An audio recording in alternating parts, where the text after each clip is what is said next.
Hey there, Teresa here, brand strategist and web designer and the caffeine creative. And this week, I want to give some love out to my Squarespace people out there. Now, last week we talked about WordPress, and I actually work with both as well as Shopify because they all have great benefits depending on what your business goals are. But today, I want to focus specifically on Squarespace.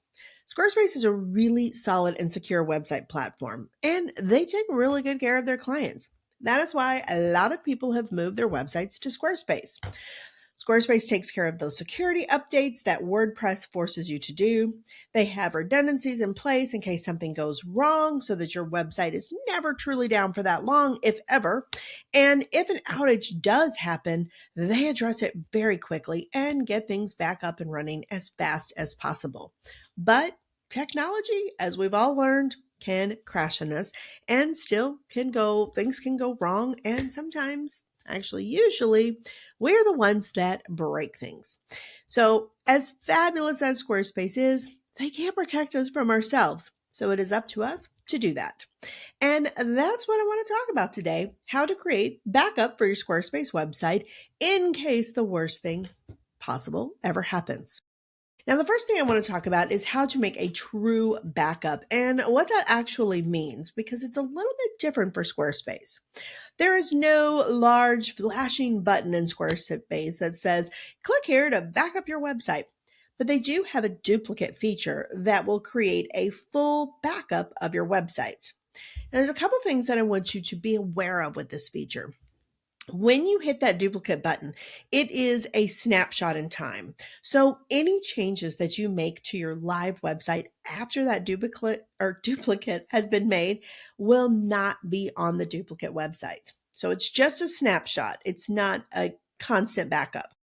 There's also a time limit on how long this backup is going to be available. So if you're a standard Squarespace user, which most DIY web designers are, you get a standard 2-week trial without a subscription. So your backup is good for about 2 weeks.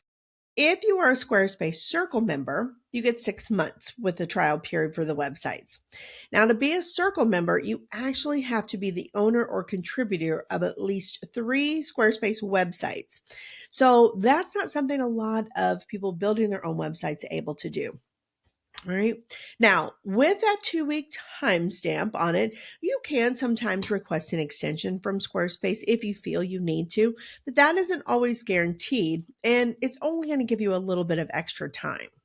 So, what you might be thinking here or wondering is if this is just a snapshot with an expiration date, why would I ever use the duplicate feature?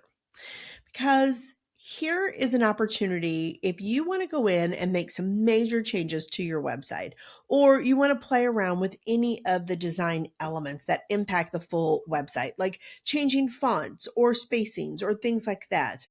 This gives you a playground to do so. By making the duplicate, you can go in, test those changes, see if you actually like them before going back to making them on your Squarespace site. So that's one of the benefits of this feature. It allows you to have a sandbox, a playground where you can test things out before you make them live on your website. Now, the other thing I want to talk about is how to have a little bit more of a permanent backup. This isn't the backup in traditional sense, like with a WordPress site where you can actually get a download of the site, but you can back up your website content so that if the worst case ever happens and you have to recreate your site, you have everything that you need to get that website back up and going as quickly as possible.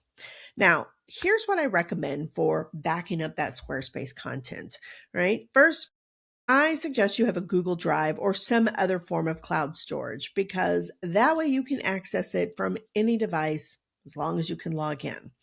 Backing things up locally to your computer, if your computer crashes and you don't have a backup of the computer, then you're in trouble already.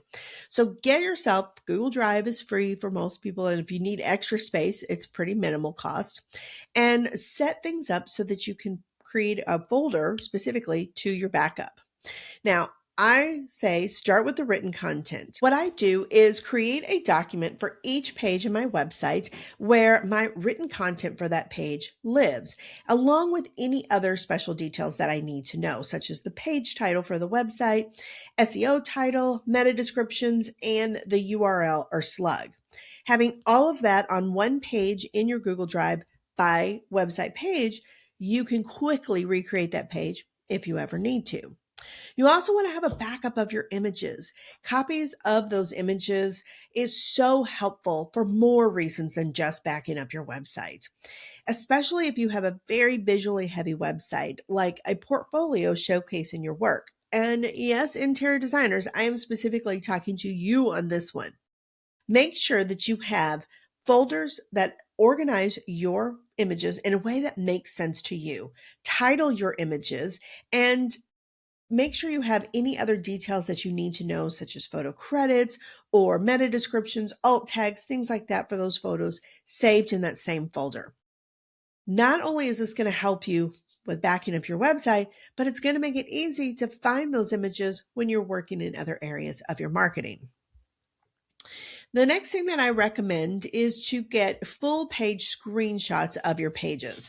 This is going to capture the layout and design of your website, which is just as important as the written content and the images. And it's going to help you recreate that page much more quickly. Sure, you may play around with the layout and design if you ever have to rebuild, but at least you have a place to begin. Now, I use Go Full Page extension in Google Chrome. It's a free extension with Google.